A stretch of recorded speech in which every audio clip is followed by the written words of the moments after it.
So una po ay gumawa po kayo ng dalawang video na iba-iba po ang sinusuot. So ito po yung final na suot ko para sa video na ginawa ko. At yung isa naman ay ito. So ito yung first na video na parang nag-transform into yun, yung ibang suot. So pagkatapos nyo gumawa ng video, pumunta kayo sa CapCut and then click new project and then i-add nyo po, piliin nyo po yung video na ginawa nyo. So ito po, add na siya and then ito po yung first video. So dito, ang gawin natin is i-highlight po yung video tapos i-split po natin yung hindi natin kailangan. So ito po yung pag ko sa last ng first video ko, hindi po natin siya kailangan pag off po ng cellphone ko. So nakikita nyo, ito na po yung pangalawang video. So piliin po natin yung part na nag-start po siyang sa kamay doon sa mirror.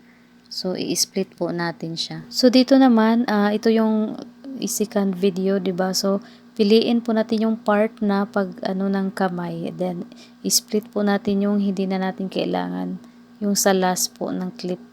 So ayan, yan po ang kailangan natin ang ng pagdikit ng kamay sa mirror. So pagkatapos niyan, i-click nyo yung clip, tapos click overlay sa tools, then ilong press po yung clip and drag po doon sa first video po. Bali, po siya sa baba ng first video. So dapat po siya nakapantay po yung clip para po yung magkapareha po yung action ng first video tsaka second video. Pagkatapos, piliin nyo yung mask na tool sa ibaba and then click horizontal and then makikita nyo yung linya na yellow, i-adjust nyo siya.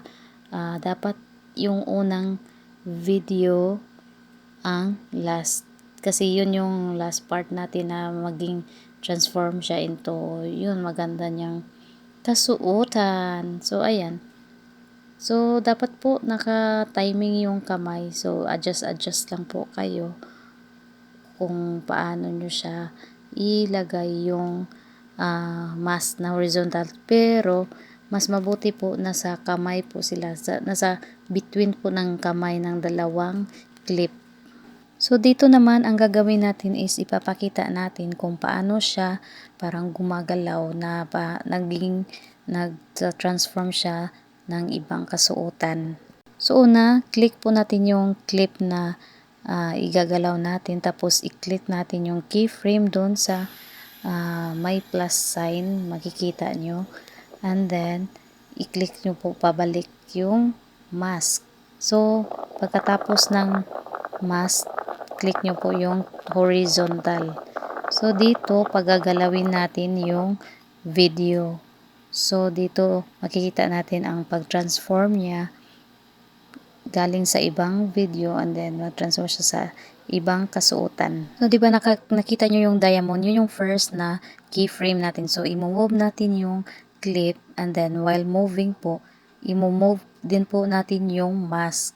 So, makikita nyo na nagta-transform siya ng ibang parang iba ng yung kasuotan niya. So, ayun po. So, ayan, yun na po ang ating transformation sa ibang kasuotan. Sana po ay may matutunan kayo and then, pagkatapos nyo pong yan, gawin, is i-check nyo lang po yung ginawa nyo kung okay na ba and then, save nyo po siya sa gallery. So, lang po, export lang po natin. Click yung arrow sa itaas. Salamat po at sana po ay may matutunan kayo.